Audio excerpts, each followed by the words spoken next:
Chapter 113. Shizu groaned silently for the nth time that day, her frustration growing with each step. Behind her were Rimuru, a seraph and two other primordial demons. I thought the other primordials disappeared. How can I bring them to human nations? What's more, an angel? Angels were commonly known to only appear every 500 years for the Tenma Wars. The event that occurs to destroy advanced civilizations and cull the monsters of the world. When she had been under Demon Lord Leon's care, she had been told that the only primordials remaining were Guy Crimson and his servants, along with Rimuru, the silver primordial. Something must have happened that caused the others to vanish, and they never returned. Even their territories, once plagued by the primordials' boredom and their need to incarnate, had shown no signs of them. Only common demons, those without color associations, had appeared. It was as if the primordials, and their demons, had simply disappeared from the world. That's what Demon Lord Leon and the others had speculated, anyway. I didn't even think Rimuru-sama had them. Shizu slumped her shoulders, her eyes fixed on the three demons, and Angel ahead of her.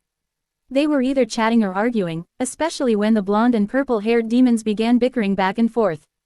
Calm down, Shizu. Hano, observing from inside her, tried to offer reassurance, though even he was taken aback by the revelation. The important thing is Rimuru-sama is helping you save the children. Hano had evolved over the years. Their bond had deepened as they shared more moments, and he had grown attached to the otherworlder children under Shizu's care, watching over them from their first meeting to their eventual departure. His research on finding a cure for them had only deepened his affection and concern. But still, Hano-san, how can we bring three primordials to a human city? Shizu asked, her panic rising, a slight tremor in her voice. Single quote. Hano remained silent, caught in the absurdity of the situation. Even he, a spirit lord, couldn't fully understand it. Stressing over everything, Shizu hadn't realized they were leaving the forest until Rimuru's voice pulled her back to the present. Do you want to meet with Fuse first, Shizu? Rimuru tilted his head. No. It should be fine, I can just send him a letter, Shizu replied quickly, her hand resting lightly against her temple. Bringing primordials to his doorstep would probably give Fuse a heart attack, she thought, not realizing how close her words were to saving the guild master's life that day. Are you okay, Fuse? Inside the guild, Fuse, the guild master, shivered, a heavy weight settling in his chest. I'm fine, he muttered, shaking his head slightly. Just had a bad feeling that my life almost ended, for some reason. Rimuru-sama, what are we doing in Ingrasha? Ultima asked, her voice filled with curiosity as they sat in a restaurant in Bloomond. Her tone carried an air of expectancy. Rimuru looked at her for a second, a flicker of confusion crossing his face before realization hit. He smiled, a light chuckle escaping him. I never did tell you two why I'm going to Ingrasha. I know, Carrera exclaimed proudly, leaping out of her seat. We'll blow it up, she shouted, causing everyone around them in the restaurant to freeze, alarm flashing across their faces. Some patrons even hastily left, panic filling the air at the mention of blowing something up. Shizu's heart skipped a beat. Even if it was a joke, which she didn't think Carrera would make, hearing a primordial demon talk about annihilating Ingrasha sent a chill down her spine. Her hands trembled slightly, though she tried to hide it. Seal continued quietly eating her food, ignoring the loud chatter of the group. She was happily staying close to her master's side, remaining silent. Seeing her reaction, Rimuru quickly moved to sit closer to Carrera, gently pulling her back into her seat. No, we won't be blowing anything up. You two are going with Shizu to get the children in Ingrasha. His tone was light, though there was a subtle firmness behind his words. Wait, Shizu's voice cracked with panic at his words. You aren't coming. Her eyes widened slightly, and her voice was almost pleading. She didn't want to be left alone with the two primordials, especially with the children in her care. We aren't going with my lord? Carrera asked, tilting her head slightly to the side, confused. She had assumed she was brought along to serve Rimuru during his journey. Rimuru nodded, his expression soft but serious. You two will bring Shizu and the children safely back to the forest. I'll stay with you until then, but once you return to the forest, we'll separate. He spoke with finality, though Shizu still appeared concerned. Me and Seal will be going elsewhere. Don't worry, these two won't do anything stupid, Seal reassured her, pointing toward the two primordials with a small but reassuring smile. Especially not if they don't want to anger Master, right? She glanced at them both, and they nodded in unison, their expressions genuine, though their eyes held no real resistance. Rimuru made it clear that if they crossed any lines, they could be left behind without hesitation. "We will do our best," Carrera said, mostly to herself. She gave a quick nod, as though reminding herself not to act carelessly. "They'll arrive in Seer safely, with no accidents or arguments." "That's right," Ultima chimed in, her eyes gleaming with a dangerous but playful glint. "Those children will experience the safest journey they've ever had, both now and in the future." She grinned, though it wasn't without a hint of something darker. "I see." Shizue couldn't help but feel a fleeting moment of pity for the two of them. She still feared what might happen, but she slumped into her seat, trying to shake off the tension. Her hand reached for the teapot, pouring herself another cup to calm her nerves. After 2 weeks of peaceful travel through Bloomond, by demon standards anyway, the four of them finally reached Ingrasha. Slipping through the main entrance of the city, they were granted special VIP treatment after Shizue identified herself at the main headquarters. They were led to one of her old students, Yuki Kagarizaka. "Please wait here, the Grand Master will be coming soon."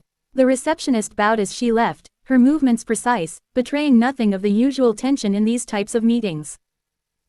Making Rimuru-sama wait, Carrera muttered under her breath, her brow furrowing slightly as she chose to stand behind Rimuru rather than sit, much like Ultima.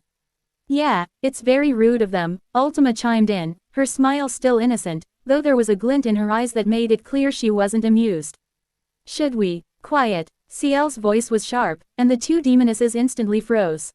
They remained completely still, like statues, even their breaths seeming to pause.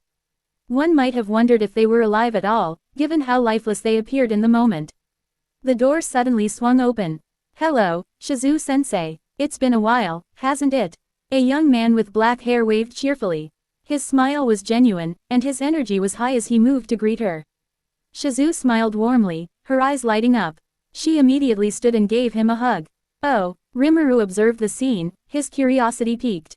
He stood, his expression sharpening, before he made his way toward them. "You must be the one Shizue called Yuki." "Yes, Yuki," replied with a casual but measured glance toward Rimuru, sizing him up. After a moment, he gave a polite but light bow of his head, a small acknowledgement. Carrera and Ultima exchanged subtle frowns, each recognizing the gesture as an implicit challenge to their master's presence. "My name is Yuki Kagarizaka, Grand Master of the Free Guild," he added, scratching his head slightly, as if embarrassed by the title. His eyes briefly shifted to the side as though to downplay it. "This is Rimuru-sama, Yuki. I told you about him before." Shizue introduced Rimuru with a soft smile, her voice filled with warmth. "He's the one who will save the children." Yuki's expression shifted to surprise, his eyes wide with a sudden spark of hope. "Really? Have you finally found a way to save the children, Shizue-sensei?" His smile grew wider, the excitement clear in his voice and posture. Rimuru smiled as the two discussed, Shizue explaining how he would save the children, while Yuki listened intently, praising Shizue for her persistence. His enthusiasm seemed almost genuine, but Rimuru's sharp eyes didn't miss the hint of calculation behind the smile. "He's a good actor," Rimuru thought, a quiet laugh bubbling inside him. "His expressions look incredibly real." Ciel slightly frowned as she observed Yuki. Though she wasn't the only one who felt that. "Then, now that it's been explained, can we see the children?" Rimuru asked, his tone light, but his eyes betraying a deeper curiosity. "Ah, right," Yuki responded eagerly, his movements almost hurried as he ordered his assistant to clear his schedule for the day. "Please follow me." While Shizue and Yuki were eager to head to the school, Rimuru slowed them down, asking them to walk at a more leisurely pace. "I want to observe the city for a bit," he explained. "Comparing it to my capital." As they walked through the bustling streets of Ingrasha, Rimuru couldn't help but reflect on the man beside him. "In my slime memories, he was a friend and ally, someone who supported me even when Hinata and the church were against me in Tempest. I didn't know what happened to him in that timeline." He paused, thinking back. "I assumed he died during the war, or maybe in the chaos afterward. So he's been faking everything since then," Rimuru concluded, his eyes narrowing slightly as he observed Yuki in a new light. His old self, naive and blindly kind, was no more. As a primordial demon, he couldn't afford to be gullible. He wasn't disappointed per se, just intrigued. Yuki seemed to be playing some long game, and Rimuru couldn't help but feel a little excitement at the thought of it. What do you think of the boy? Rimuru asked the two demonesses behind him. Carrera's voice was laced with disdain. He seems like a scheming person. I don't believe anything he says. Ultima considered for a moment before responding. He's clever, very good at pretending. I sense his ego, his greed, it's in his soul. Yeah, he's greedy, Carrera agreed, her eyes narrowing. More than most humans who summon demons. I don't like him, Seal said bluntly, her tone laced with disgust. Rimuru smirked, hearing their honest words. After all three of them could see the flowing color of greed wafting around his body. He's even a good actor to those who think they control him. They reached the school a few minutes later. Inside, Yuki, being the chairman of the school, walked forward confidently, with the principal quickly stepping to meet them. The principal bowed deeply, wiping his forehead as he straightened up. It is a pleasure to have you here, he said, a slight tremor in his voice as he spoke to Yuki. The moment the principal saw Shizu beside him, he rushed forward, almost tripping over his own feet, and grabbed her hands with both of his. Ms. Shizu-sensei, it fills me with great joy that you're back. Your students have been rather defiant with the substitute teachers. They've managed to make them quit in less than 10 minutes, he chuckled nervously, holding her hands tightly, his eyes wide. Shizu let out an awkward laugh, scratching her cheek. Aye, is that so? I'll make sure to talk to them then. She gave him a reassuring smile. The principal's face relaxed, his shoulders sinking as if a heavy weight had been lifted off him. He let go of her hands and stepped back, his expression brighter now. Yuki tapped the principal's shoulder lightly. Actually, principal, I need to discuss something with you about the children leaving. The principal blinked in surprise, his attention snapping to Yuki. They're leaving. He tilted his head, concern flickering across his face. Despite his friendly appearance, he knew what the students were and how they were viewed by the nations, especially where they had been summoned from. Being in the Freedom School had been a safe haven for them. Yuki nodded, giving the principal a wry smile. They'll be going to a place where they can be saved. The principal's eyes widened with hope. Oh, you've found a cure, Yuki. He took a small step closer, leaning forward slightly. Finally, we can save those children. Where and how did you find it? Yuki's smile faded a little as he rubbed the back of his neck. Ah, ha, actually, Shizu-sensei was the one who found it. He avoided the principal's gaze, his tone shifting. As for how to do it, well. The principal took a step back, his face softening as he understood. I see, he said quietly. He then gave a deep bow to both Shizu and Yuki. Please, take care of them. They've caused me a great deal of stress, but no child should ever be put in this situation. While this conversation was happening, Shizu, followed by Rimuru and the two demonesses, arrived at the S-class classroom. Shizu opened the door to the classroom and glanced at the students. Hello, everyone, it's been quite a while, she said, a warm smile spreading across her face. Sensei, the students shouted in unison, their small bodies rushing forward to hug Shizu. Rimuru, who had just entered the room, took a moment to observe the scene. He watched as the children enveloped Shizu, then his gaze shifted to Chloe, who was looking at him from the group. A smile tugged at his lips as he saw the recognition in her eyes. Seeing her expression, Rimuru let out a quiet sigh of relief. She remembered him. She remembered everything. At the very least, he hoped she still did. Carrera and Ultima stood off to the side, their eyes wide with surprise as they spotted Chloe among the group of children. After all, they had already met her before, and they knew how powerful she was. Adding to that, the Rimuru in the Cardinal world had informed them that Chloe was in a relationship with their lord, though she currently had her own circumstances. The two demonesses exchanged a subtle glance, both concluding that aside from the three of them, no one else in the room knew of Chloe's true identity and her full form. They kept their composure, but there was a faint tension in the air as they observed the students' reactions. Meanwhile, Seal merely gave a subtle bow to her before continuing to silently stay beside Rimuru. One of the children, the tallest of the group with brown hair, looked at Shizu with a slightly concerned expression. Where have you been? He asked, his voice tinged with both confusion and a little bit of worry. Another child, a boy with spiky orange hair, joined in, his tone a bit more impatient. You didn't tell us when you would return.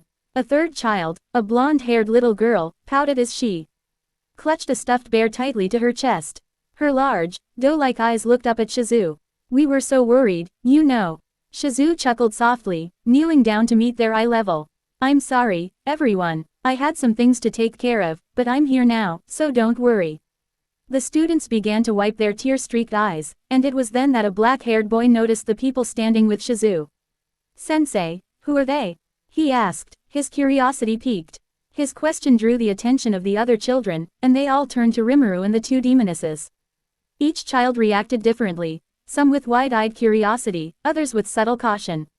It was clear that they were trying to assess the newcomers. Shizu moved toward Rimuru, gesturing to him with a soft, reassuring smile. This here is Rimuru-sama, she said, her voice warm. He can help you with your excess magicals. At the mention of magicals, one of the students, a boy named Gale, looked up, hope flickering in his eyes. Oh, so we're finally safe? He asked, a hint of relief in his voice. That's right, Shizu confirmed, nodding. We're going to Rimuru-sama's home, where you'll be able to control your magicals at last.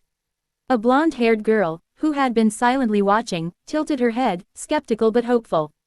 Really? She asked, her voice tinged with doubt. Shizu smiled warmly, her eyes full of reassurance. Really, Alice, she replied, giving a slight nod. You'll all be able to live without worrying about the excess magicals anymore. The children exchanged glances, some visibly excited, others still processing the news.